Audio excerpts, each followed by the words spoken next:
Welcome to the show where we discuss the first of Marvel's Netflix miniseries and discern the truth about why this show stands above the rest. The elements of quality storytelling that other shows are blind to. But not this show. Join us as we start Discerning Daredevil. Yes, and tonight, along with Blue Dragon 5 here, we will be talking about Rabbit in a Snowstorm, the big introduction of the Kingpin. So grab your eel drink, and let's get things started. How you doing, Blue Dragon 5? I'm well. Yeah? Got that eel in ya? So we have mighty eel strength. We have mighty eel powers! Yes. All right, so we've finally gotten to Kingpin. This is obviously, he's going to be at the very end, so we'll be mostly talking about him in other segments besides the arcs. But, of course, next episode is where we really get into the thick of things with him. But you want to kind of set things up for this episode, Blue Dragon 5? Sure, let me lay out the plot for you here, really. Cliff notes the plot. Hold on. Oh, there it is. Plot. Okay, so we have John Healy, our hired gun here. He's hired to kill Prohashka for the Russians to control the cab company and additional territories. Basically, Healy's hired to crash the guy's bowling game, so he can kill him and take control of his empire ultimately for the Kingpin. I just want to throw a few balls, man. I just want to throw a few balls. Yeah. Nelson and Murdoch are approached by Wesley to take control, to take Healy's case. There's a lot of fear for the Kingpin, the new boss in town, as we hear from Ben Urich and asking around. Ben's having some financial troubles, and we also are officially introduced to Ben Urich. We had a little hint at him in the first episode. We finally get to see him. We see also Ben's having financial troubles with his ill wife and the changing times of like an old-fashioned, just kind of like, desk jockey reporter versus the blogging reporter. Like, yeah, people are getting jobs and making more money than newspaper guys with their pants off, Blue Dragon 5. With their pants off. Yep. It's a travesty. It is. So Karen also is Karen Page is mulling over taking Union Allies payoff. She's really conflicted about doing so because she's been through a lot, and then again she's like the company's getting off scot-free. Doesn't like that at all. Going to mulling over her options. Then let's see, we got Matt and Foggy. Ultimately, they win the case to Matt's chagrin. After he gives an impassioned speech, he really hates defending this guy, but ultimately he's too good a lawyer. It's kind of like the dramatic version of Better Call Saul, where Saul's defending scumbags. Yeah. It's like instead of laughing at it, we're like, oh God, this is like morally, especially from Matt's position. Yeah, we see the beginning of Karen and Ben Urich's beautiful friendship. Oh yes, oh yes. And ultimately, our big ending is Matt gets the Kingpin's name, Wilson Fisk, and we meet Wilson Fisk in a really awesome reveal. Oh yeah. Show. All right, so with that in mind, with all the plot out of the way, let's get into probably the most lengthy part of the show, the Daredevil dynamics. Yes. The arcs. Well, these are dynamics. I'm sorry, arcs. Sue me. I'm screwing up a lot if you can't notice. Sorry, folks. Okay, arcs, dynamics, whatever, what have you. So what do we want to start with? First, of course, we want to start with the man himself, Matt Murdock. So what's going on with Matt? Let's see. So Matt in this episode is kind of picking up where his ball is rolling in this episode here. Matt's big thing in this episode, he's mulling over morality. He's seeing, and also he's seeing the lengths the bad guys are willing to go. As we saw a little bit last episode, where they literally kidnap children to lure him into a trap. So he's making a difference, but not in the way he'd hoped to. And we get to see Matt primarily, aside from really two scenes, he's out of the costume this episode. It's really good seeing Matt Murdock kind of take the center stage this episode. Yeah, this show, it really does kind of focus on, Daredevil himself is more of an ideal than it is kind of like a centralized focus of the show. And I like it. And this episode definitely proves that you can have a Matt Murdock-centric episode with only a couple quick Daredevil fights, make it really engaging. Yeah, again, we do truly care about Matt Murdock, so not for a moment do we didn't see the guy in the mask and not think, oh, of course that's Matt Murdock, it's our old pal Matt. Oh yeah, oh yeah. Anyway, so he's really mulling over issues of morality. We can get that in this awesome speech he delivers later on, where he's and talking. He's been really shaken by just seeing how powerful this one faceless entity in town is. Just kind of represents all corruption. He's just kind of his hopes kind of slowly being drained out as he's just doing what he. The idea of Daredevil is, he gets justice in the courtrooms and he wouldn't have to be on the streets except for like just street crime. Yeah, exactly. But we see here is kind of some classic Daredevil of, he has to set the system straight when it doesn't come through in the courtrooms. Yeah, which is like I said, I'm drawing comparisons to Better Call Saul, but definitely it's kind of like the dark and dramatic version of that. And yeah, it's kind of a good sort of focal point to have early on in the series. You know what I mean? To have Matt take a case that is this corrupt and this obviously like, oh, this guy is bad, and we know he's bad, but Daredevil has to defend him anyways. It kind of shows the harsh reality of the show. Yeah, and I love in this episode, you see, again, the kind of the running thing within the show, especially with Matt, is, the whole seeking truth angle. And the idea, he's seeking truth that everyone is blind to. As he walks in this courtroom, everyone is blind to this truth, and the whole system is blind to the truth of, like, well, this guy, obviously, he literally killed someone, he surrendered to this, and no one's really pinning him down for the crime. He has to, they're trying to pin him down for the crime, but he knows the system won't come through unless he kind of truly presents the case here. Oh, yeah. Oh, yeah. And I love how we see Matt here, just kind of Matt's whole thing in this episode. He's just clinging to what he holds true, that, the law does work. And he does all in his power to make sure the system works, and that's why he kind of beats the guys trying to tip the scales of justice, like the guys trying to blackmail jurors. And, and in the end, one of my favorite things in this episode, that I love how he just kind of, he gives a really fair statement. So he doesn't really condemn the guy or just give him he could just always just give him a lousy defense. But no, he gives him like a fair statement, just saying, hey, look, people, these are the facts. It's in your hands. That's how the system works. So that's Matt's big. Yeah, he does specifically say it's in your hands. So he's kind of like, in that moment, he's kind of turning it over. He's kind of like, I'm done with this. And the just here, you have it.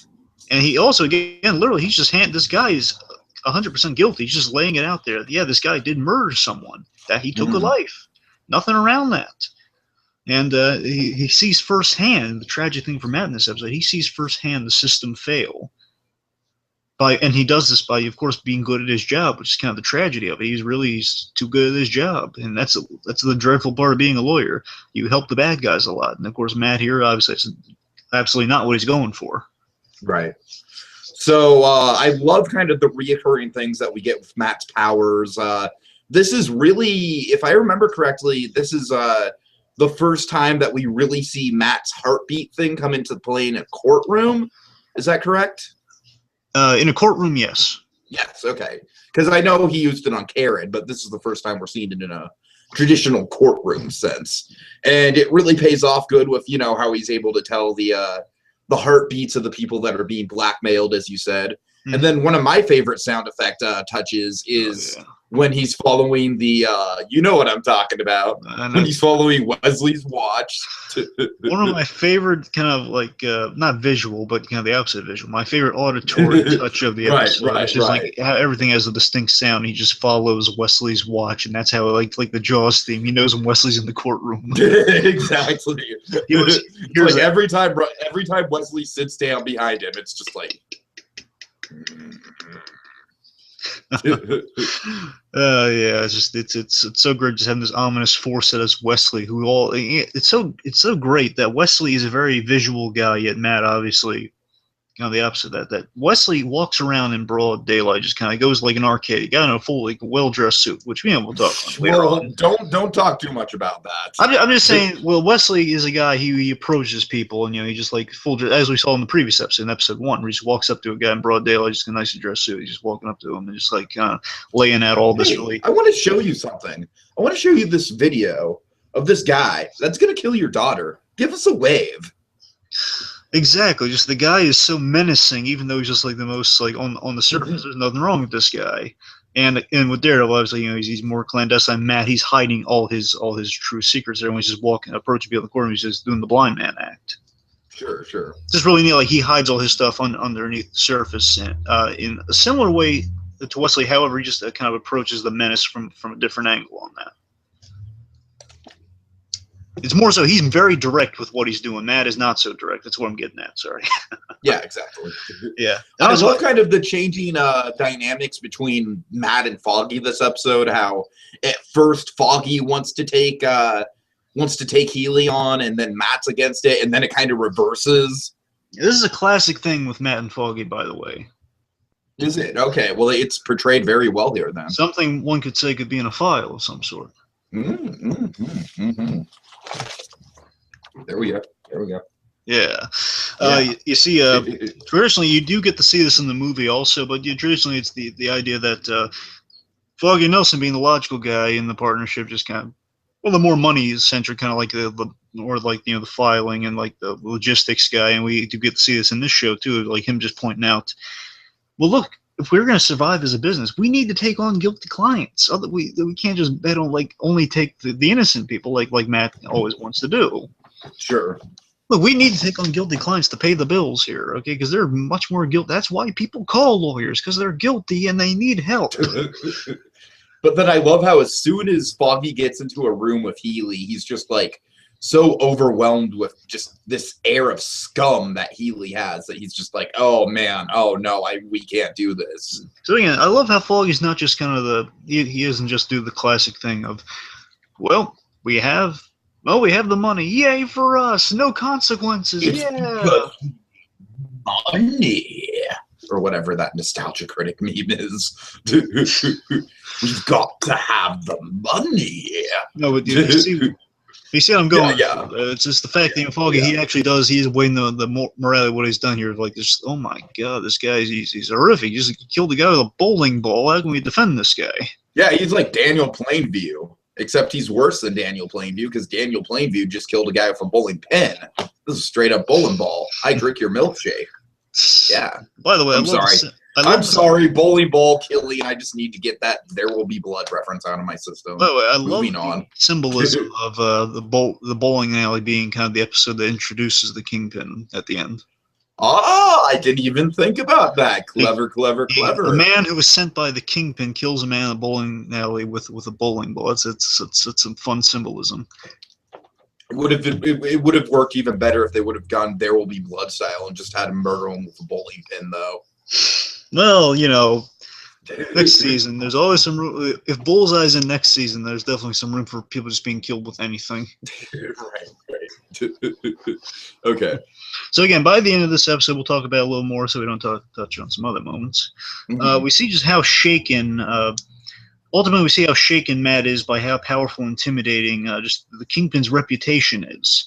By the lengths people are willing to just evade his wrath in the really extreme lengths.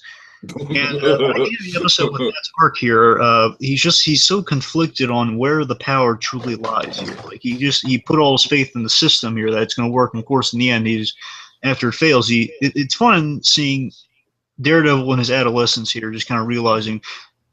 This is like him learning his modus operandi of, okay, son doesn't work in the courtroom, then I'm going to extract justice on the streets.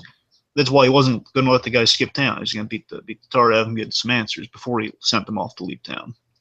Oh yeah. But the guy, he left town in one sense. Yeah. Well, you see what I mean, though? It's like he's learning that the stuff he's going to have to do later on. It's just like, there's no justice in the courtroom. I'm going to have to extract this with my vigilantism. Oh yeah, definitely. It's definitely building. Yeah, this was a big learning episode for Daryl, just kind of learning what he's going up against and what he would have to do to get true justice, and how how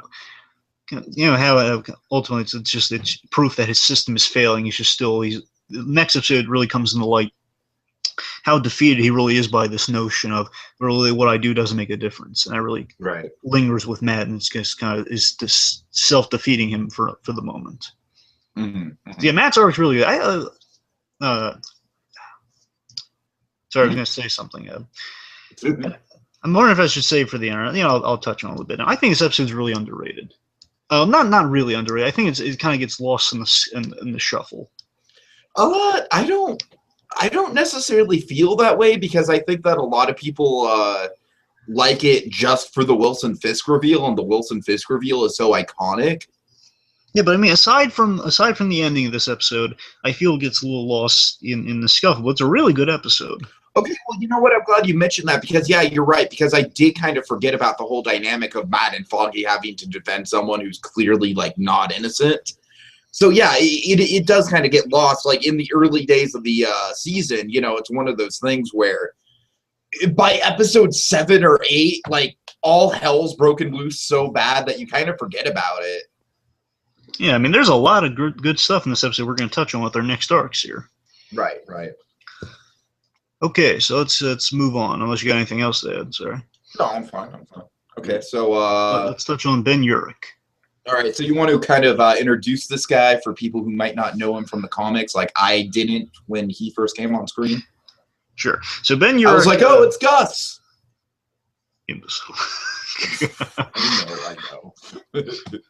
But Ben Urich essentially is kind of Daredevil's Commissioner Gordon in a way. He's Commissioner Gordon / Lucius Fox, mainly Commissioner Gordon though, because he basically we saw this in the Daredevil movie. Like he was the reporter going around, and then Daredevil was like always like out of the scene. Like the cops said, no, there's no such thing as a Daredevil. And he just lights it's kind of silly why it's there. The point is he lights the thing. There's Daredevil. There he goes.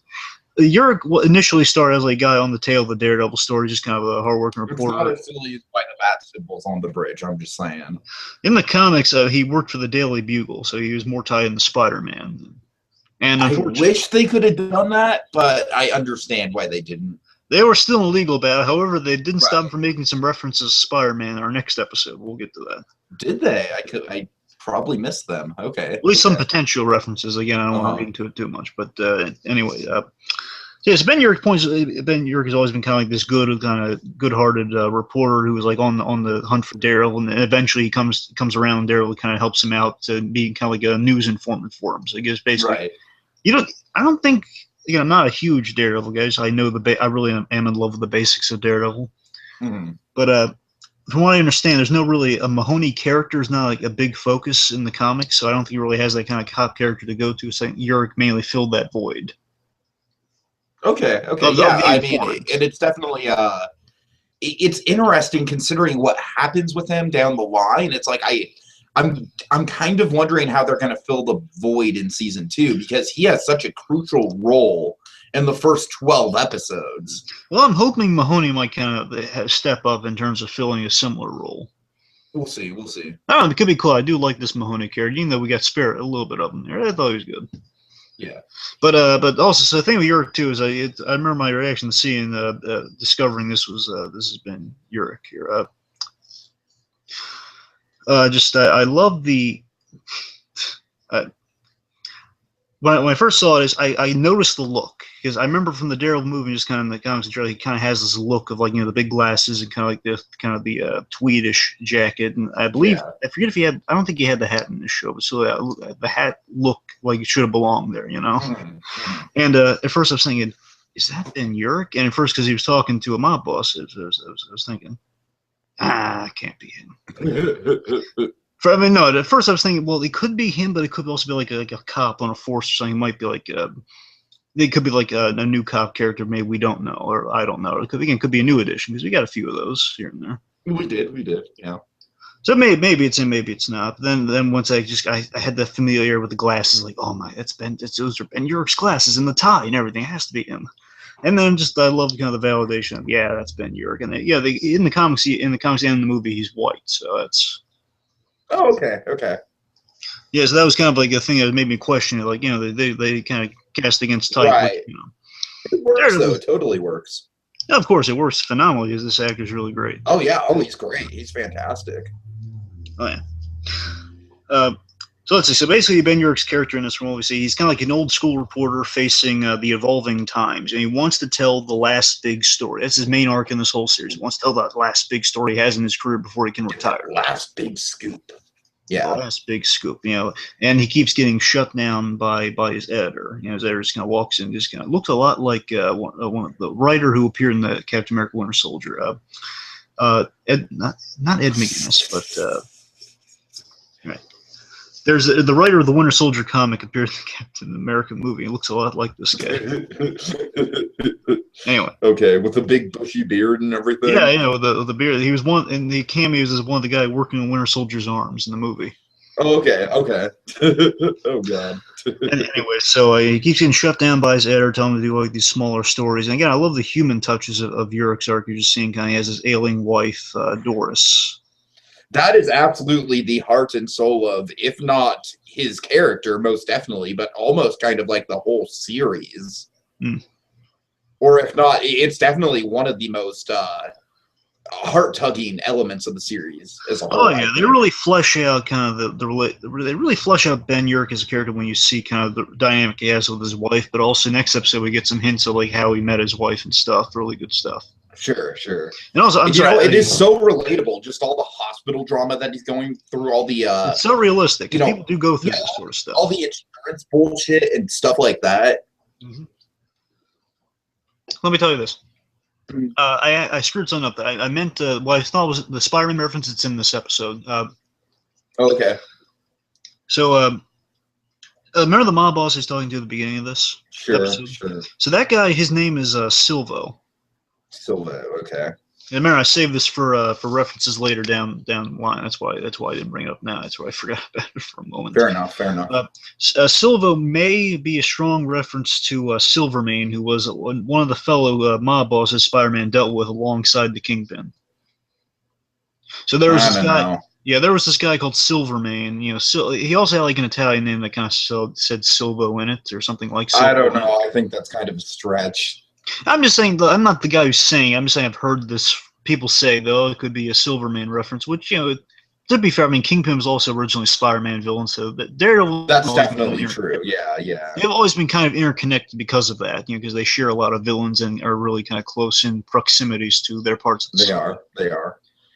Yeah, so that said, I'm just saying Silvo would be kind of like a cool, like, light reference to Spider-Man. Like, oh, well, we do have Spider-Man in the Marvel Universe now, so it's not completely beyond possibility. Well, I mean, it's, like, I'm kind of thinking, like, I've been hearing rumors of Spider-Man showing up as early as Ant-Man. Yeah, that's so if that's the case, then, I mean, there's nothing to stop them from putting, I mean, if not Spider-Man himself, certainly that'd be kind of a stretch, but, at least have, like, kind of like more references to the Spider-Man universe to kind of tie it together.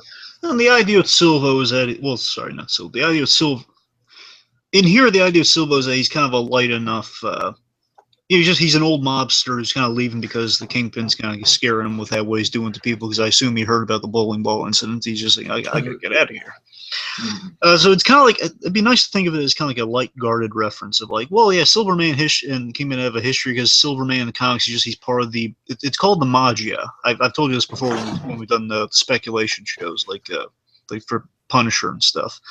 The mob in the Marvel Universe is called the Magia. They used high-tech technology, and so did Silverman. So that's again, it could be a guard reference. But if not, it doesn't matter. The point I do like Silva in this series. He's pretty neat for his little scene he has with Ben Urich when they're just kind of talking. The ideas. There's a really great line Silva has to him saying, when everyone was going after me for my organization, he was the idea is he was the Italian mob boss, like the Italian section of the town before he. They had it like broken off in the section of the Chinese, the Japanese, the Russians. Sure. Oh yeah. And I believe he was the Italian branch, and the idea is he, since the Kingpin came into the fray, and maybe I believe Prohashka, the guy who gets killed with the bowling ball, guy who owns the cab company. This is kind of one of the problems I was having with this episode is I didn't know anyone's name. So in my notes, I was just like, guy, mob guy, other mob guy. Well, to be fair, you don't really need to know those guys' names. Just I know, but it just bothers me in terms of my notes, though, because it just makes things very unclear. Yeah, this one I kind of took a leap on that. Prohashka was the guy who took over for Silvo, and that's why Urich was going to him, because he might know about the guy's death. Mm-hmm. That was my guess, and that's the idea. So the idea is like Kingpin just took over the Italian portion of the mob by having that guy killed. And I love the line, it used to be if you killed a man, you sent his wife flowers. Now you just send the wife with him. Yeah. And I love Silvo's line to him at the end, just kind of showing his respect for Ben Urich, saying, when all those monsters and those pigs were like something along those lines, just all those vultures were were writing all those horrible things about me in the paper. You left my kids out of it. I've always appreciated that, Benny. Always appreciated that, Benny. Yeah, that was a good moment. You're right. That kind of humanized the mob in a way. And importantly, which is something humanizing the mob. It's kind of like a big element of this show. Oh, of course. And again, he's given Ben like a nice piece of advice here, saying, "Listen, Benny, some stories you let go. This is one of them. And that's going to be a recurring thing. Kind of letting something go for the protection of others." Okay, and, so then next we see him. So again, I think the thing with Yurik's character is it's all about kind of closed doors for Yurik. Like he has these moments of like glimmers of like I could get a big story, as we see in the beginning, or he gets the Union Allied thing, but he can't do anything with it. He has the information to pursue the Union Allied. People are shutting him down on this, and people are like Silva are telling him, "Look, you shouldn't look into this." And again, it's just closed doors, and of course the biggest closed door being he's trying to get help for his wife, shut down all the time. She's in a really bad situation. He just feels useless. That's Yurik's problem. He feels useless until, until he finds that purpose with the gleaming hope that there's that 2 moments at the end with Yurik's arc. Is just he has that gleaming moment of hope on the phone when he finds out the insurance thing has delayed, so like his wife can stay in the hospital a few more days, or at least the form went through. The point is, there's a little glimmer of hope. You see that happy moment. You remember that happy moment with Yurik? He's just like holding the phone. Of course I do. Yeah, he's just like. And then, of course, Karen Page walks in, which we're going to transition to, and she just kind of brings him some good news, and basically Yurik feels useful again. It's the beginning of a beautiful friendship. Really nice. I love. This is something I spotted on my rewatch. I love that he's actually has an article about the subway colors. Public votes on what the subway color line should be. Yeah, that was what his editor told him to work on instead. Yeah, because apparently the story that he was trying to work on is not sexy. Which, by the way, one of the cool references we had in his office, by the way, is the whole the Battle of New York story and the breaking of Harlem. Oh yeah. I still need to print that out. I will. And the breaking of Harlem too, by the way. So the Incredible Hulk is referenced. Oh, I missed the breaking of Harlem. Yes, that's in there too. They're right next to it. Oh, nice. Cool. Okay, so let's talk about Karen Page. What's her arc? Karen Page, yeah. So let me just say, I really underestimated her from the pilot episode because, my God, like Wilson Fisk. From this early point in the season, she's really going at it. She really is kind of the person that's trying to take down Union Allied and by extension Wilson Fisk, even though she doesn't know it yet. She doesn't know that name yet, but it's just kind of cool to see kind of the baby steps that she's taking right now. That's going to lead to like some really heavy stuff down the line for her and what she gets herself involved in. Oh yeah. And I like in this episode, her arc is kind of parallel with Matt's arc. That she again basically Ben and Matt they're basically coming to face with the systems that are just shutting them down or letting them down in some way. Of course, Ben with the whole the insurance kind of medical benefit system.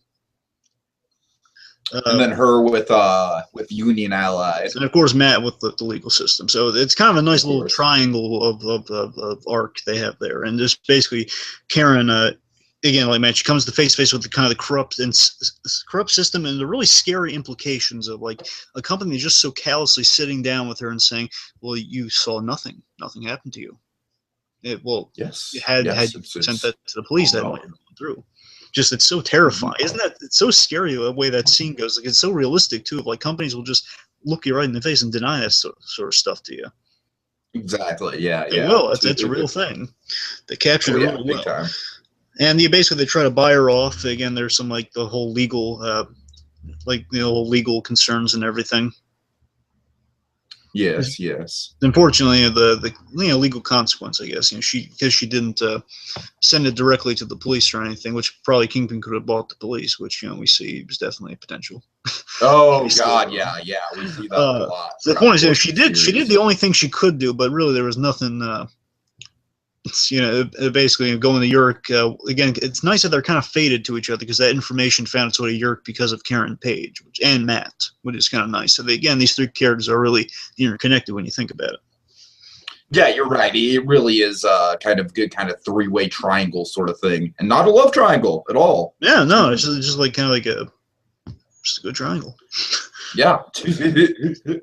Yeah, and also in this episode we do get to see kind of these really subtle moments with Karen of like just she has this really nice moment of us being part of a team. There's this really nice moment in the episode where like she's going after these long lunches, and remember Matt and Foggy do not know about what's going on here because to be fair, it might be a wise option to bring Foggy along here so you can make sure there's no funny business going on with you and Al. But then again, what could he do? I think it's a legitimate question. Like, well, what could he do in that situation? Plus, she doesn't want to drag him into because they have their own worries at the moment with defending this guy. Right. So the point is like there's a moment where they basically say, "Hey, listen, Karen, no more long lunches. We're going to need you for this for the long haul." And there's like she hits the router and then fixes it. Really, they're so low. Oh yeah, Foggy's like, "Hey, just go bang on the router." How realistic is that? How many people do that when their internet's having problems? And just kind of Matt giving her this words of encouragement, saying like, "Listen, Karen, no more long." It's like his way of saying, "We need you, Karen." Just saying, stick around. And she gives us a little smile, and then she bangs on the router, and then it works. It's like she's like almost like this little angel of mercy in Nelson and Murdoch. Symbolism. Yeah, it's like they need Karen. She's a big part of this team. Oh yeah. Okay. So then we and then we have that moment where Karen's talking to the wife of Daniel Fisher, and she's kind of just again, it's kind of like the very early stages of her trying to go against Union Allied and eventually trying to go directly against Wilson Fisk. I really like the moment. There's a really haunting line by this woman here, how she's like, well, Daniel told me that he thought something was wrong at work, and I told him, well, if you think that's something wrong, it's your responsibility to do something about it. And then she's like, I figure I have a couple years before I have to explain that to my children. Oh, yeah, that's a children. Yeah. That's smooth. That really hits. I just love that. I just love again, we're going to get to this, like, what they did right with the whole Dare to be different. But before we get there, I love how Karen's just mulling over kind of the morals of this offer. It's something you rarely see. It's just like her, like, well, why? Taking some time with, like, whether to take the money, or I was kind of wondering, well, is it right? I mean, I was through traumatic experience. I am entitled to this money, but what am I saying if I take this money? What am I saying to the man's wife? And I love how she goes to the man's wife, she gets her blessing in a way. I love that. And she still doesn't feel right about it. That's a great character. That's a great character trait for Karen Page. So yeah, again, this is going to shape her journey through the series of, like, she has this really great sense of morality despite her dark past. Yeah, and she's not afraid to go kind of like outside her comfort zone, kind of go into the line of fire, if you will. Much like Ben Urich, which is why they need the team. Which in Hell's Kitchen, especially during this great time of upheaval between Man in the Mask versus the ominous Kingpin, is really kind of a thing that could shape her very darkly, potentially. Which we do see kind of leads her maybe some dark places. We'll see. Yeah, again, and really, it's nice to see, like, at the end of it all, is she chooses to do the right thing with Ben, and to seek the things that matter. Matt's also seeking kind of truth and justice for Daniel Fisher, and getting the truth out there, everyone, so they can know this. So again, truth and justice are a huge kind of reoccurring thing with the show about lawyers and blind men. Yeah. So let's get to let's see the dark side of Hell's Kitchen. It's the dark, shadowy corners of what Karen Page. Kingpin's Cabal. What's going with the Cabal lately in this episode? Okay, well, we get a really good cold open with this guy Healy, who's been hired to take out one of the gangsters. Again, this is my problem. I just have this gangster. This is the mob. The mob boss who owns the taxi company. That's all I need to know. All right. So again, it's a lot like I love how casual this guy is. I love how he's just like, hey man, I'm just a blue-collar guy that wants to throw a few balls. What's so wrong with that? I just want to throw a few balls. When the mood hits. I love the guy has either, like, I don't think it's a cast, but it has like a bowling guard, or like one of those. What's the thing on his arm, like the Prohaska's arm? I don't know. I'd have to go back and look. It's either like a cat. I don't know what it is, but I really like it. I think it's like a bowling thing you wear, but it's really cool looking. But yeah, and then the guy, he's just not having it at all. He's just, he tells the bodyguards, like, get this moron out of my face. Bad move. And by the way, hey, you got a bad attitude, friend. This guy looks a lot like the one guy from RoboCop, doesn't he? I've never seen RoboCop actually. Well, now you've made me sad, but we'll move on from that. I know. You folks in the audience, you know the guy I'm talking about. The guy gets mutated. That guy. Yeah, I need to see RoboCop for sure. Anyway, Okay. so so I guess, and then importantly, he stashes his gun underneath the pinball machine. his gun that was sold to him by Turk Barrett, by the way. Oh God. Okay. Yeah. Let's get into that. Oh my God! So, what do you think? How are you going with Turk Barrett up to this point? You've seen him in 2 places so far. So, what do you think of this guy? Well, I mean, I just think it's funny just the way they cut him. You know, just the way they do him in terms of like. What was the other time we saw him? Well, we saw him there. He was kind of our first glimpse into Daredevil. He was the guy running the whole shipping. Oh, it's that guy. Okay. I'm sorry. And you'll notice he still has the broken nose from Daredevil in this. Right. And remember, I don't know. I mean, this guy, he's just kind of like a very amusing, sort of like incompetent street level thug. And remember, this is not parallel. This is picking up from where the first episode ended, where he's selling his guns to people. Sure. And the Turk again. Turk is just that comic relief bad guy, the reoccurring comic relief bad guy for Daredevil. He's just like a small timer Daredevil always busts and gets information from. Right. And here they made him a little more intimidating, but here is a grand. This episode's a grand example of infusing the comedy of the guy. And there's like the whole.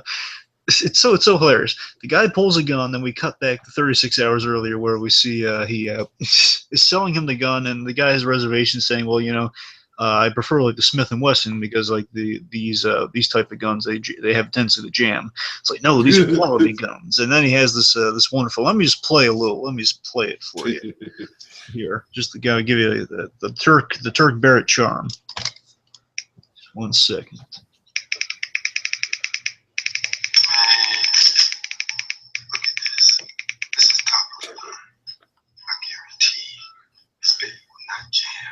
My name ain't Turk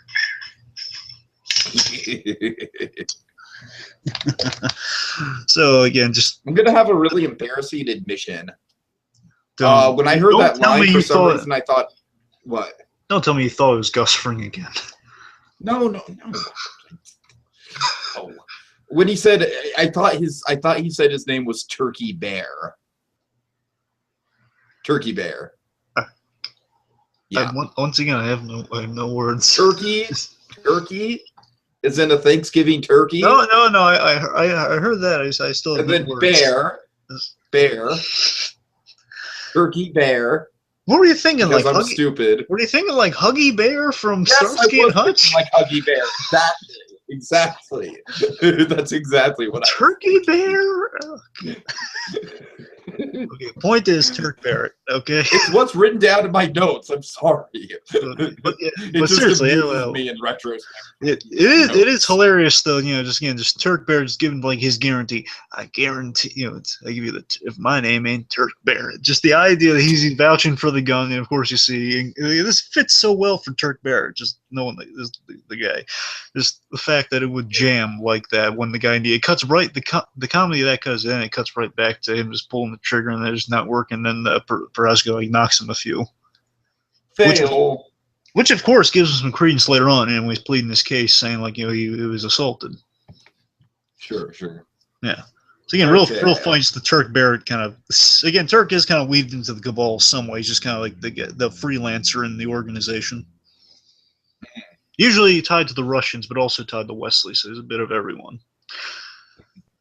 Okay, anyway, so let's see. So Wesley is proving his merit this episode with a lot of awesomeness and really well-executed plans to cover the crimes. We'll get a touch on in a little bit.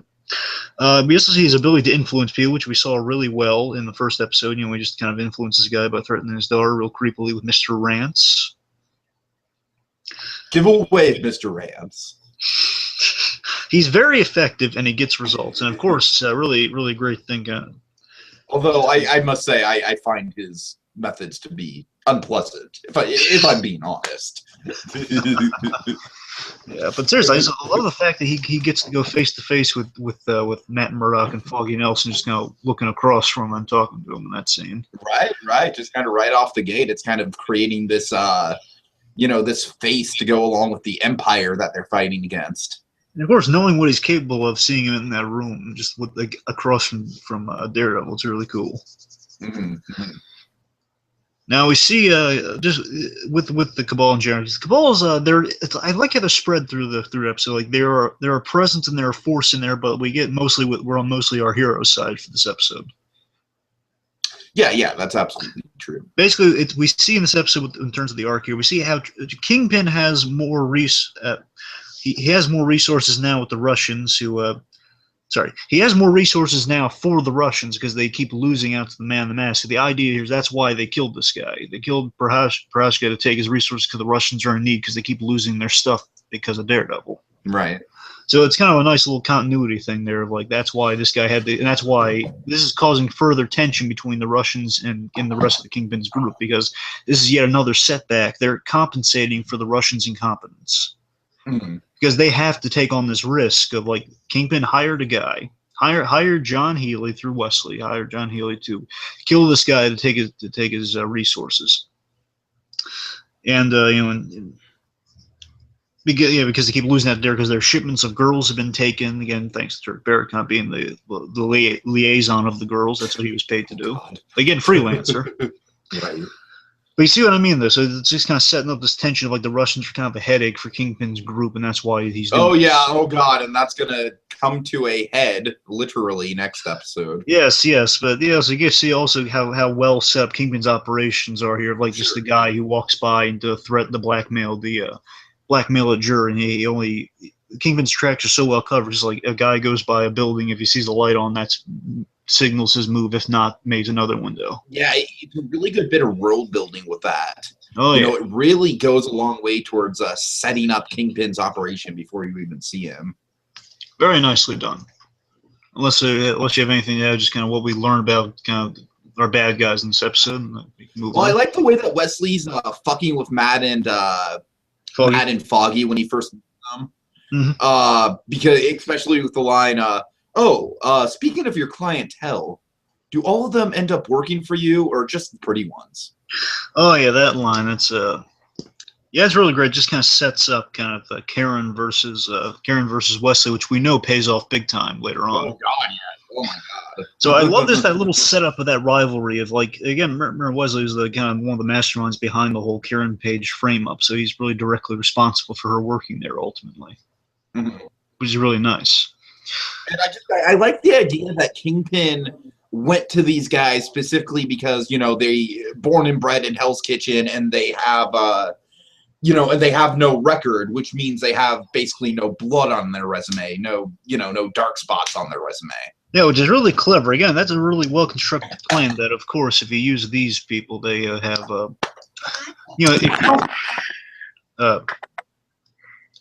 if you use these people, you have nothing to worry about. Yeah. Get out! Get out! So sorry,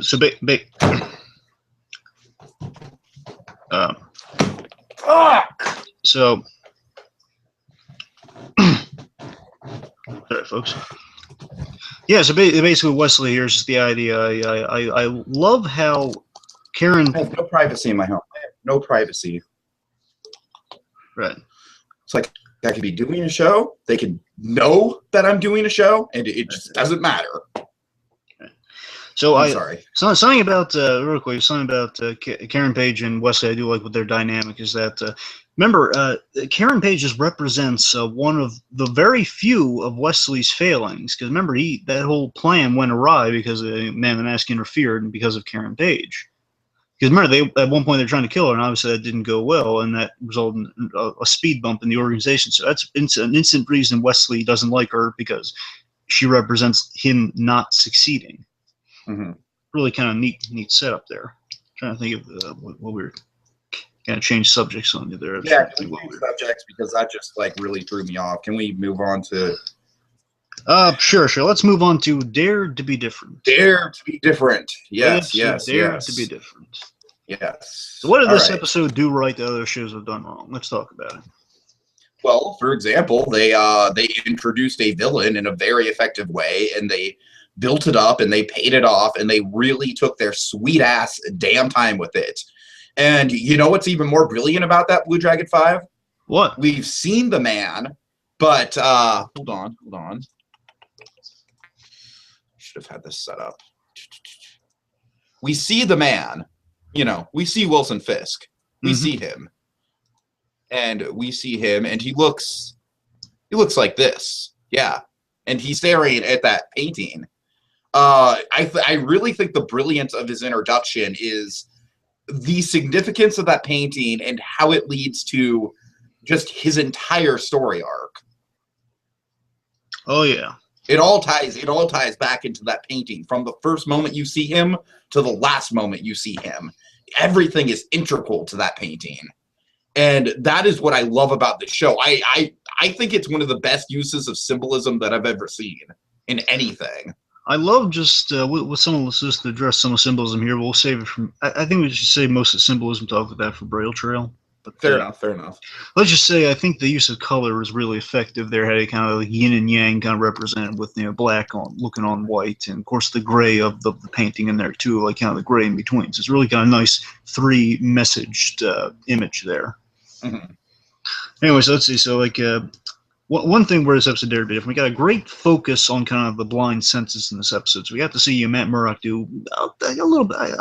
I kind of hesitate on calling it detective work, but he is doing detective work. Let's face it. Yeah, because it's just him like he's being Batman. He's being Batman. No two ways about it. Yeah, he's doing this great bit where he one of the favorite bits in the episode is where he runs, and he he runs out and he's following Wesley, listen to the watch. Yeah, he's following the clock. He's just wanting to get a sense of the sound of the clock. Yeah, just the great focus on the senses there. And of course, it's him listening. And here's an interesting thing I really just thought of.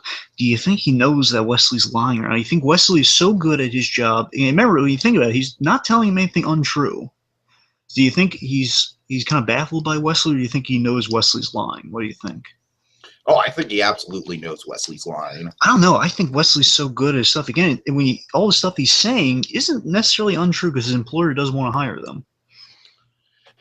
Yeah, I don't know, though. Do we get any sort of indication of Wesley's heartbeat? No, we don't. That's the scary. It's like, again, guys like Jaws, you don't know. Okay, yeah, that is the interesting thing. Yeah, that's the thing is you don't know. Like even as good as Matt's senses are, you don't know if he doesn't trust the guy. One second, he does not trust the guy. But you would think that Kingpin would be the obvious Jaws parallel, but it's really Wesley here, especially in this episode. Oh yeah.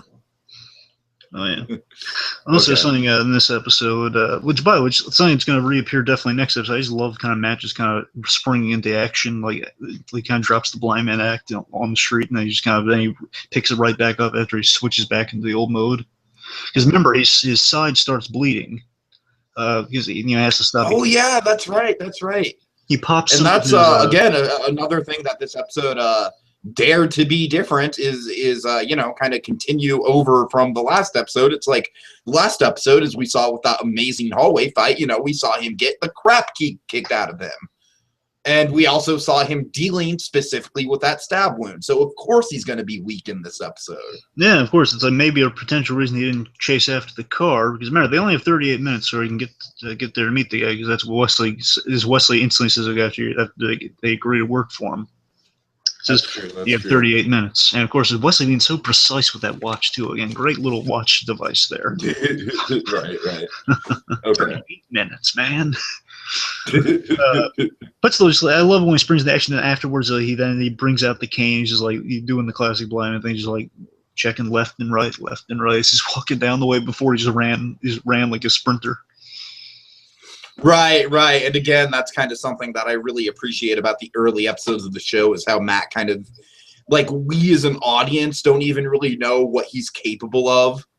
Mm-hmm. We're still kind of guessing. Yeah. Which was really clever. Okay. So basically Oh, yeah. Again, that's I'm not going to say it's a weakness of the show. I'm just saying that I'm giving them leeway on what they're doing there, because one could say the Affleck version did definitely show what the limitations were. For sure. This one, it seems that he has less limitations, but then again, I'm going to say it's just we don't know what the limitations are, so I'm going to give it a pass on. I would actually say this one just does a better job of focusing on his powers. No, don't get me wrong, it does. I mean, I'm going to say this show definitely does everything better than the Affleck Daredevil. I'll give you that. And bear in mind, I like the Affleck Daredevil, but not as good as much as this one by any stretch. Of course, of course. But like the one I can appreciate the touches in the Affleck more he like all the blind man tricks, which I really love. Like the folding of the money, the feeling the braille tags, everything. I love that. Mm-hmm. Which I'm not saying crime, but again, they're different. They're differentiating themselves in the series, showing like it's a different type of blind. He's much. We see all the different other senses, like the smells and the sounds, which really goes really well. Mm-hmm. Another moment that I think dared to be different is just the shocking moment of violence that we get in one of the brief Daredevil scenes. Hold off on that. Oh, that's your moment of awesome? Well, maybe. Okay, fair enough. But you have to admit that violence is, again, kind of a reoccurring trend in this show of like, yeah, let's dare to be different and really push the limits when it comes to the violence here. Yeah, again, the best part of the violence is that it comes out of nowhere at times. It's just like you don't suspect, and then when it happens, like your jaws dropped like in shock. Much like Breaking Bad. True. And it's like kind of like the little action scene with the brothers and Hank. Right. So let's okay. So there's a lot of well executed courtroom drama in this episode. Not for a moment does it become tedious because you're really focusing on the characters. Exactly, yeah, and they really do get Matt's character arc down just brilliantly in terms of, his struggle and like, okay, like I'm doing this, I'm defending this guy, and and also, as you said, just the way that they set up, everything going on, how he's hearing the heartbeats of the jurors, and it really does become like this. I don't want to say self-contained, but that's, again, kind of one of the things that we're going back to with this show. It's just that every episode feels slightly different. And I would wager to say, would you say that this is maybe the most heavy, courtroom-centric episode of the lot? Yes. I would definitely say so, yeah. And I'm hoping we get a little more next season because I love the courtroom stuff. I really did, yeah, It was good. So let's see. A few things. I want to address a few things of Daredevil's tactics that are really well done that you don't really see in other shows. Okay. One, I really liked how he kept spicing up each of his interrogations, which is always a good thing when you have a vigilante character. Which if you look at something like Batman or Arrow, as good as those characters are, I mean, the issue is that they, the interrogation techniques can get repetitive if you're not careful. Yeah, you're right. And these absolutely do not by any stretch. In the Daredevil, let me run through kind of the interrogation methods he's employed up to this point to show you how different they are. So obviously, episode 2, that's when he got really violent, throwing a guy into a dumpster, and obviously stabbing. And also the this area right there. Yeah, the trifemoral artery or something like that. Stabbing him in the head, throwing him into a dumpster. That was one interrogation method. In this episode, we saw when he's interrogating the one guy, he was like. You throw him against the wall, breaking his arm in a few places. Mm-hmm. Really nice. And points like getting him against the wall, like really just kind of that great moment, like he's lighting a cigarette, but then he like just Daredevil appears out of nowhere and like catches him off guard, shocks him. Right. really good. So Daredevil's really building the fear here, and just kind of that devil that kind of appears from the shadows out of nowhere, a man cloaked in black. He's really playing with that right now. Yeah, he's really stepping into his own to become the Batman of the MCU for sure. Yeah, so you see what I mean, though? He's spicing it up, and later on, of course, when we interrogate him, we see how that interrogation goes. So, and that I think is just kind of the strength of the show, just in general, is that with not only just the interrogation techniques, but with everything, the use of the senses and the sounds, how Kingpin's control and how Kingpin's control escalates throughout the show and influence escalates, and so I think every little element of the show, they kind of take it and then they just kind of escalate it episode per episode. One of my favorite elements of the second interrogation was just when he kind of stabbed the one guy with a piece of glass. Remember? Oh yeah. Ooh. The way he got answers out of Healy was he was kind of stabbing him, just showing you that you don't know how far Matt might go. Mm-hmm. Just kind of like stabbing him in like the meaty part of the shoulder for a bit. Fun. Really good stuff. And also, I like the little touch with the interrogation, just with how Daredevil operates here. This is really kind of neat. And don't know, Batman, I'm going to say, guys like Batman do this, but it's like there's more of a focus with Daredevil because it makes sense. I think Daredevil is definitely kind of like a step Well, I don't want to, like, don't get me wrong. I'm not trying to put Batman down, but I think Daredevil's kind of like a step beyond Batman in terms of brutality levels that he's willing to go to. Well, I'm not talking about brutality. I'm talking about let me say it. How he makes the bad people leave town. You know, he makes the bad guys leave town. Mm-hmm. And when he does that, it makes sense because you don't want these guys in town. It's going to be more headaches for you. You have to deal with over and over again. Make them leave town. Right, in Batman's case, sometimes it works. Most part, it doesn't because obviously a lot of lucrative business opportunities. But here, it makes sense because in Hell's Kitchen, they're really terrified of their employer, so they're going to want to try and leave town after they've gotten close to getting close to his name. So they know this is really bad. So when Daredevil tells them to leave town, they're going to try to opt for to leave town unless they take the nuclear option, as Saul Goodman would say. And let's just say things go. Let's say it gives people a splitting headache. Oh God! Oh God! Say that much. So again, the big thing that says, as you touched on, we have wonderful. The Kingpin payoff is really fantastic. And the build up to that point, which that's the big thing to highlight in the Daredevil different. They took their time with it so well. Just two episodes, and just kind of this. Not even a name, because remember, Kingpin doesn't exist his name yet, but still, it's the idea. Like they don't even say the word Kingpin. Yes. Yeah, they don't. No, they don't say Kingpin. Just all we have is actually they never really say the word Kingpin in this whole thing, do they? No, they don't. That's cool. I like that. We have King reference, but no pin, and I guess this is our pin, so to speak. Okay. But see what I mean? Though, just the idea, like, just we don't say his name. That's his name. Just we don't say his name. Just so cool. So again, Kingpin has a really great kind of build to, like, you don't know who this guy is, and that's because he's so good at his job, you don't know. And it, of course, the payoff ultimate, which we'll touch on a little bit right now, much more in a moment. Just the idea that if you say his name, you're really going to regret it. Oh yeah. Yeah. So let's see. Let's see if there's anything. Again, some really smart motifs and in visuals here in this episode. Again, kind of motif of the ticking watch is great because kind of time running out, and also like you're being watched and really a lot of precision. Right.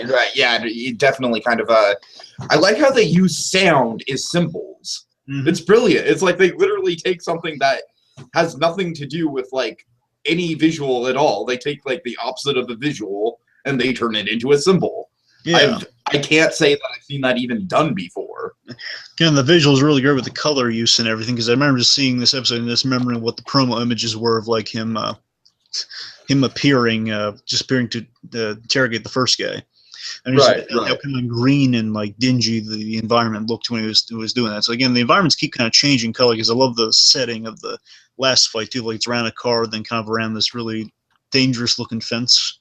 Mm-hmm. Yeah. So the other really great motifs are also a little subtle touch. I really loved kind of the visuals. I love how Matt this whole episode he has the glasses on. Not for a moment does he take his glasses off. Yeah, I wouldn't have even noticed that if you hadn't pointed it out. Yeah. So again, it's like I think the reason for that one, he doesn't want to show like he's all beaten up and from the last episode. That's the main reason. But secondly, I think that there might be I think the motif behind it might be that he is. It's because of like going for like the whole blind justice thing, like the whole like you don't. Maybe he doesn't do that because you see what we're gonna do is we're gonna have a superhero, you see, and he's gonna be blind, but he's also gonna be a lawyer, so we can use the blind justice. Okay, I'm done. But more than that, we all love it. No, more than that though, you see what I'm saying? I think maybe it's a bit of like he doesn't want I think he doesn't want the jury to see that he's blind, so they don't feel sympathy for him. Sure. A bit of that, but also a bit of, but also a bit of like he's like I think visually it's just like he's blind to what's going on. Again, I've kind of hammered it in there, but you said maybe he doesn't want the symbol of weakness there of like he can't see, doesn't want people to see. But this whole episode though, I think he's just focused on what he's doing. That's why he's not taking the glasses off too. Right. He's just focused on proving the system works. If he won't just kind of chill with his buddies, he's just gonna leave the glasses on like we're working here. Mm-hmm. It's a minor thing. You see, it's kind of like a cool touch. Like he doesn't take glasses off at all, even though he's like in full lawyer mode the whole episode. Lawyer. Yeah. It's either lawyer or vigilante. So of course, I love the 36 hours gag, as I mentioned before. Just so well cut of like the idea he's about to shoot the guy 36 hours later. A very miniature and very comedic version of the Iron Man framing device. Yeah. It is like the whole what was like 36 hours earlier. Yeah. And still here, it might even be the same time. I'm not sure. This one also says 36 hours, but yeah, I'm not sure. I could be wrong on the time for Iron Man. 36 hours. If it is the same time, that would be a nice little Easter egg. I don't think so though. I don't know. Point is, just it's so well cut. The whole he grabs the gun and then we cut to randomly. Well, my name's not Turk Barrett. It won't jams. It's just, it brings us humor and believability to the Daredevil universe of like, yeah, maybe things don't work out. You want to know why? It's kind of like taking the interesting Breaking Bad cuts like a step further. Like, what if we change the order of it like a little more? It's like made it like a perfect punchline to a gag. Mm-hmm. Yeah. Again, the transitions are really nice too with the ending, which I'll play a little bit for you later. Just kind of our transitions to our big reveal for the Kingpin is really nice. Kind of hearing the kind of brutal violence to kind of sweet, loving music. Mm-hmm. And the dialogue's really good in this episode. Just like, how Foggy's just talking to Healy, just being so unnerved with how callous he is after he just drops the act. Just saying, like, yeah, use this legal term, like all these legal terms I thought, right? Like, they use the blank, blank, blank defense. Right. All the stuff is just like Foggy's like taken aback by it and stuff. Really, really, really good. And again, the violence is done to illustrate a point to show you how scary the Kingpin can be. Yeah. Let's see. Again, they're really taking their time to flesh out Ben and Karen's relationship. But they don't really meet this episode until the end. It's showing them come into their own character arcs. But I think it worked perfectly. I think it's kind of perfect, nice little like starting point for them going forward. And with that, just these interconnected stories are really nice. How they are building stuff for down the line. Mm-hmm. Yeah. Okay, so I guess we should get to the blinding moment of awesome. Huzzah! Oh yes. It's always yours, Sticky. All right, my blinding moment of awesome. I kind of took the last episode. I believe you had a moment that was very comedic, and I had a moment that was more on the serious side. And so we're going to kind of reverse that a little bit. My moment is probably the comedic highlight of the whole thing, and it just goes to show how awesome Wesley is. And it's basically like, as we saw, Healy stashed the gun underneath the pinball machine. So what does Wesley have to do? Well, of course, he's got to go get the gun. So how does he do that? Well, there's a couple of punks. They're playing the pinball machine and they're all into it. Hold. They're not punks. We don't know they're punks. I'm sorry. I just assumed. I don't want to like they say everyone in Hell's Kitchen's crew, because this is what Foggy pointed out kindly to us last episode. Not everyone in Hell's Kitchen. Okay, fair enough. I'll listen to Foggy. I'll give him the benefit of the doubt. Okay, I want to make that clear. There's kids playing arcade. It's fine.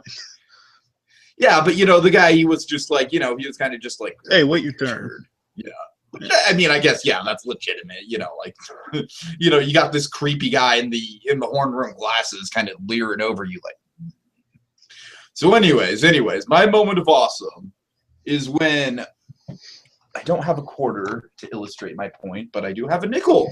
So that'll work almost just as good. Yeah. When he pulls a Wreck-It Ralph. Oh, yes. When he pulls a Wreck-It Ralph and he takes a quarter, he puts it right up on the pinball machine, and then he's just like, I call next. And again, there's that great shot of the gun underneath the pinball machine, like kind of halfway out there. Because again, Healy was so brilliant, he stashed the gun in the machine because he knew he wiped his prints from and put it under the machine so it wouldn't be found. Sure. Now, this is a moment of awesome just because, like I said, it kind of illustrates like just how well Kingpin can kind of pick him. Yeah, sort of, just manipulate and kind of get into the background, just blend in. More so, remember the best follow-up, the really great follow-up to that is he's walking like he says hi to children, one to distract them, two, because he's a nice guy.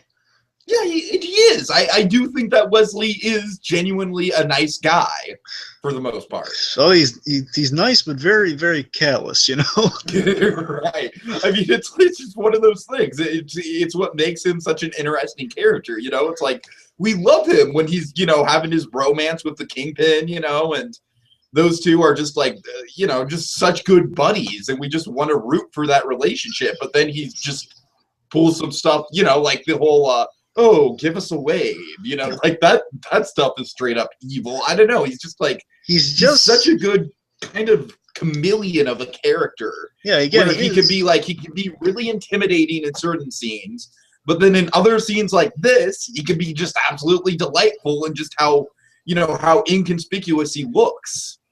Yeah, again, he is. We said it before, but he is exactly like Gareth for the Kingpin.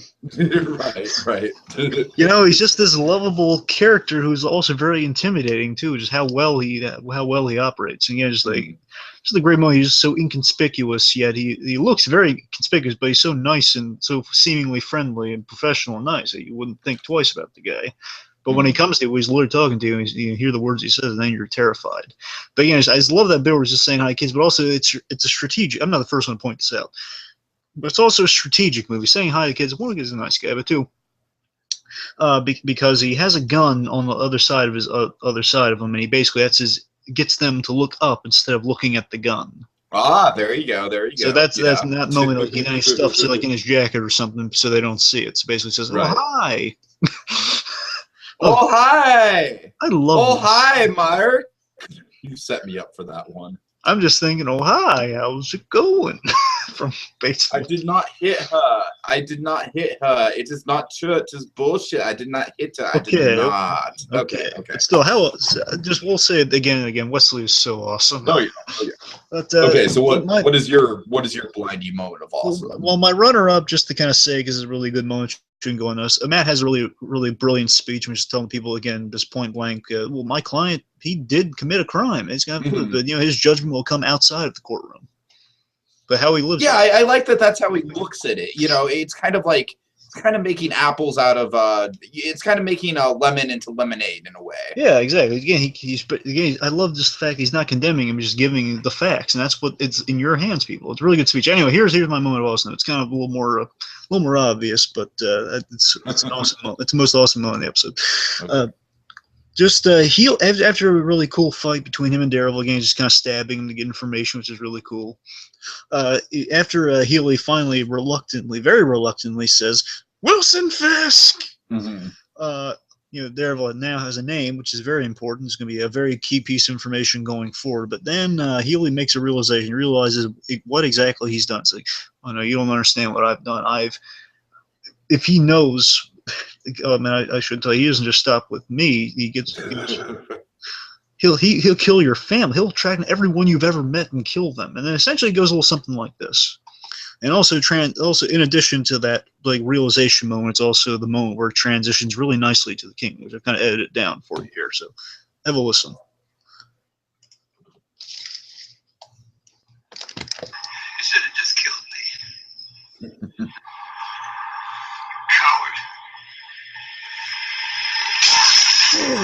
Impales himself on the fence post. He impales his forehead. Yeah. A nice little musical transition to the art gallery. 6-4. Oh, yeah.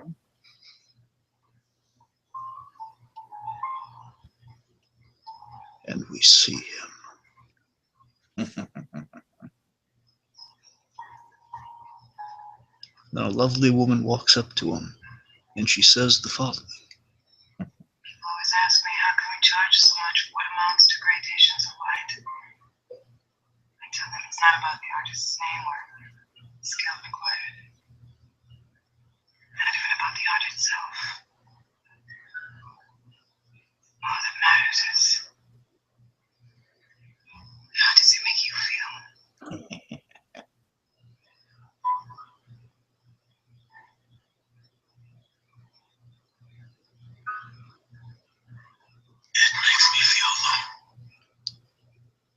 Very nice. Oh, God. Oh, man.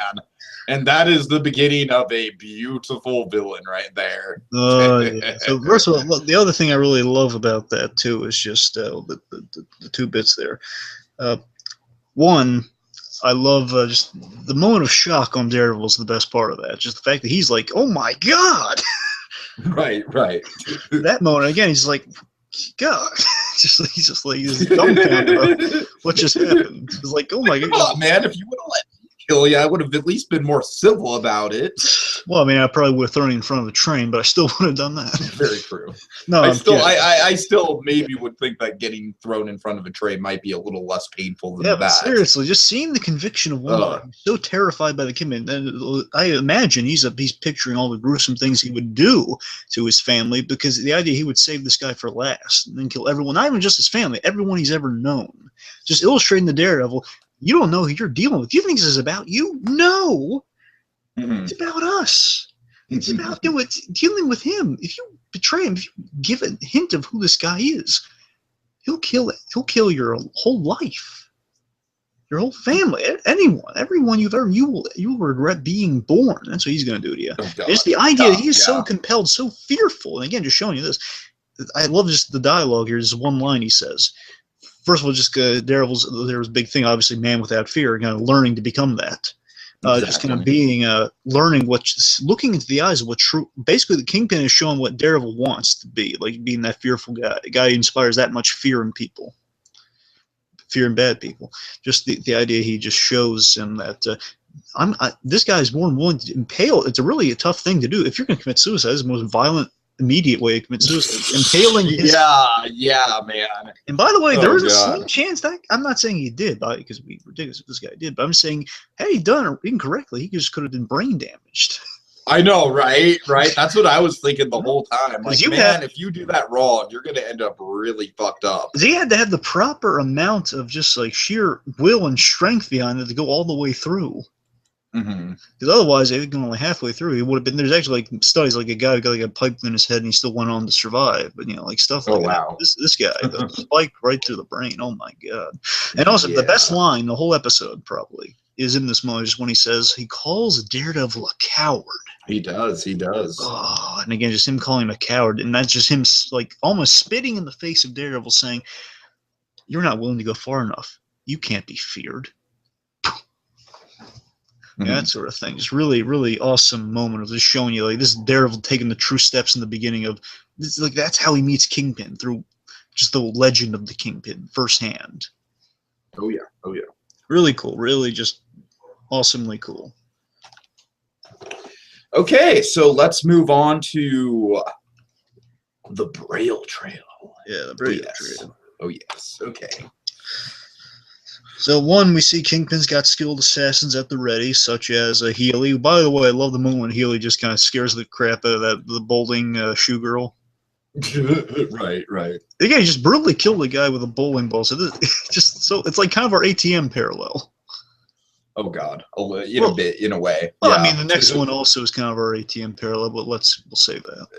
Yeah. Point is, there's a lot. The next one does involve a head. Well, this one involves a head being crushed too. Let's just say there's a lot of violent head-related death in this. Yes. Yeah. A lot of that. Okay, so let's see. So we've also seen definitely in the end there with the moment I just laid out for you here, the importance of Kingpin's identity. Yeah, I mean, like I said, I think that the Rabbit in the Snowstorm painting is one of the best pieces of symbolism I've ever seen in anything, really. And it's amazing how much that one image goes on to define the entire character, and that's really all I'll say about it right now. Well, yeah, we'll touch on the painting in just a moment. Sure. So also we see Wesley's really skilled at his job. See, also there's a bit of Leland in this episode. Leland was complaining about kind of the methods here of like, you guys are just kind of, why do you bring on these greenhorns? You got like a slew. Why'd you hire Heckle and Jekyll? Yeah, why'd you hire Heckle and Jekyll? You gotta love this. I love the owls. Oh, Leland, all he ever does is complain, and we love him for it. Yeah, he makes complaining. You ever try putting a puzzle together with a piece missing? Oh yeah. One kind of nice, neat little thing is when Matt's first seen with the priest, and he offers him a cup of coffee, the espresso that he later takes up with the priest. I'm like, they're seeding that in there. Good job. Man, very nice. Him and Father Lantham. Oh, I need to remember that. Yeah, it's Lantham, because I remember like lanterns. How you remember that? Like Lantham. Like, so is it like a combination of lantern and anthem? Yeah. That's okay. Okay, I got it.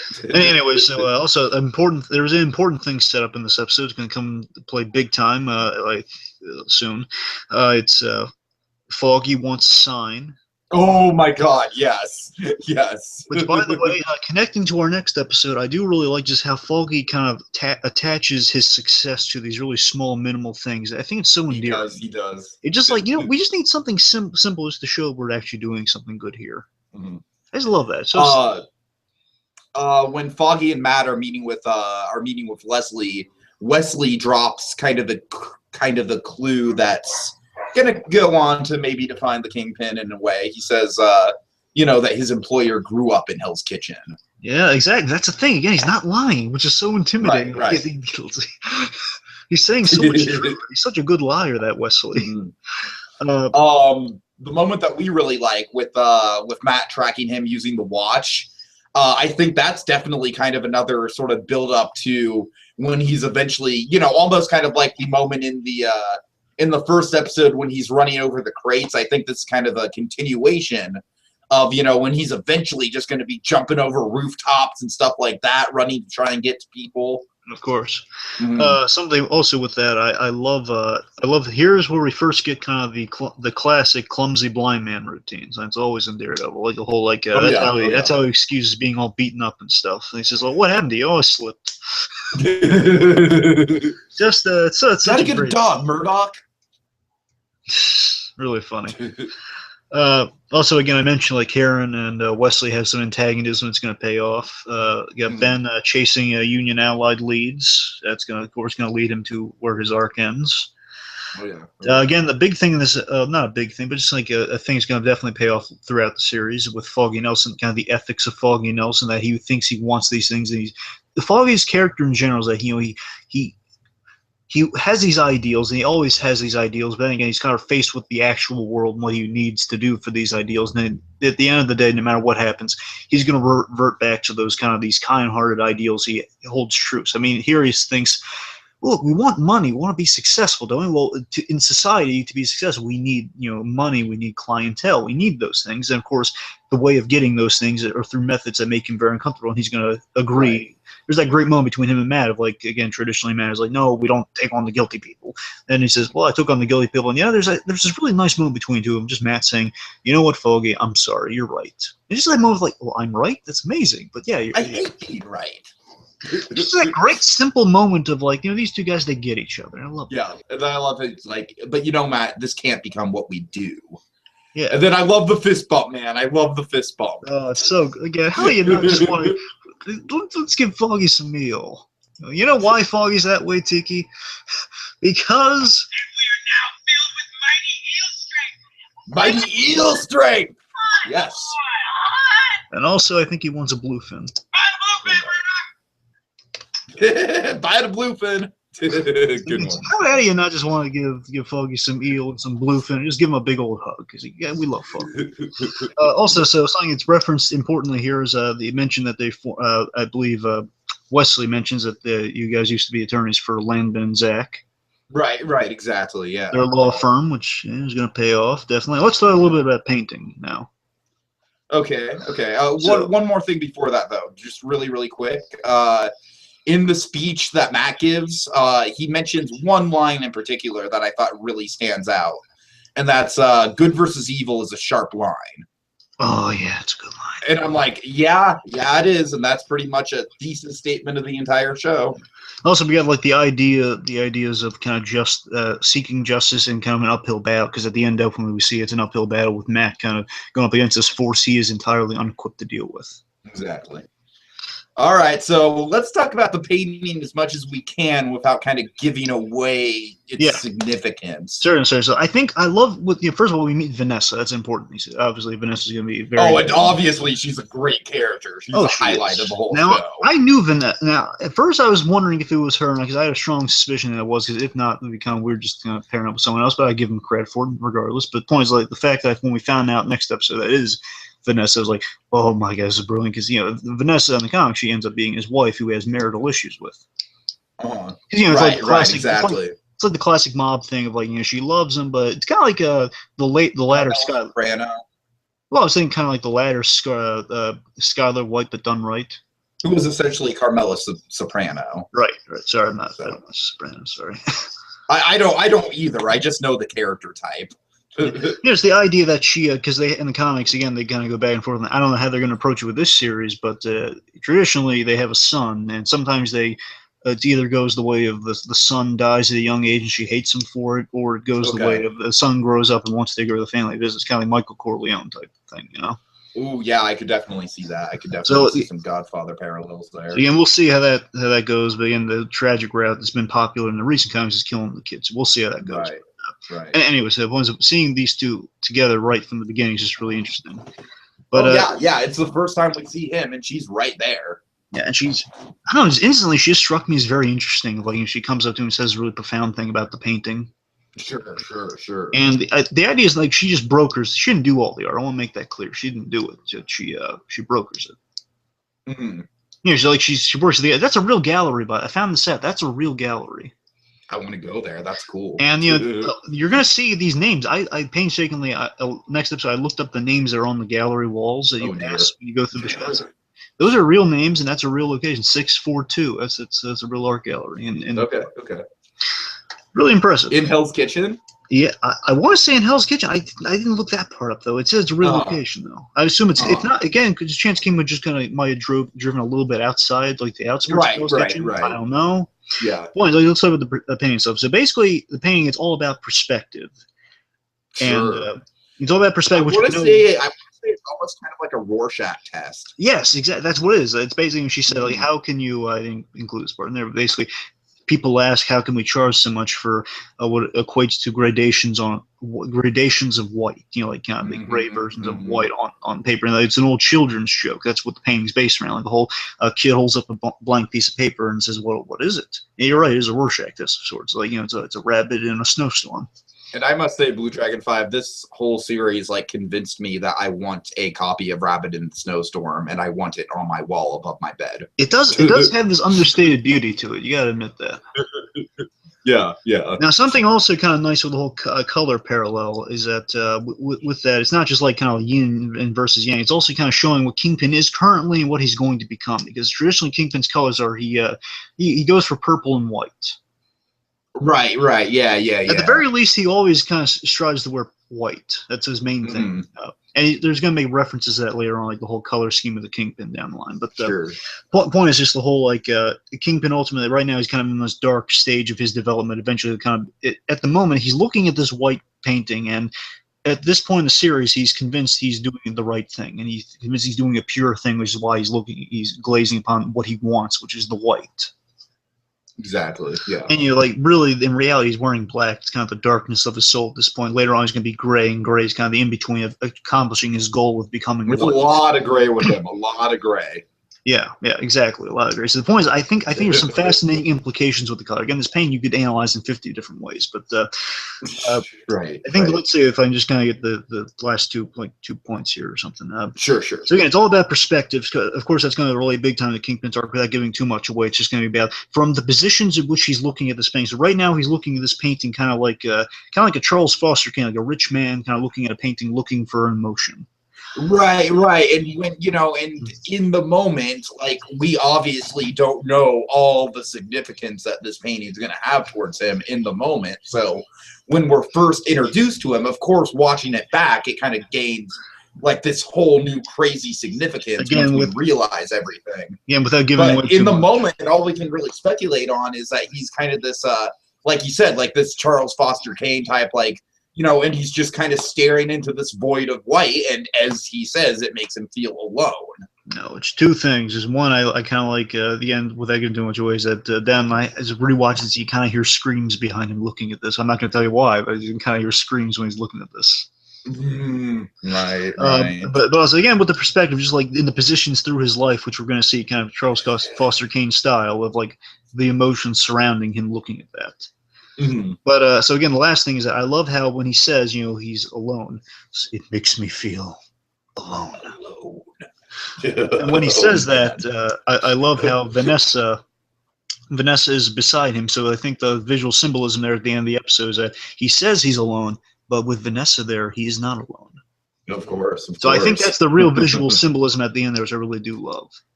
And it's going to be a delight to see their twisted little relationship develop. Yeah. Okay.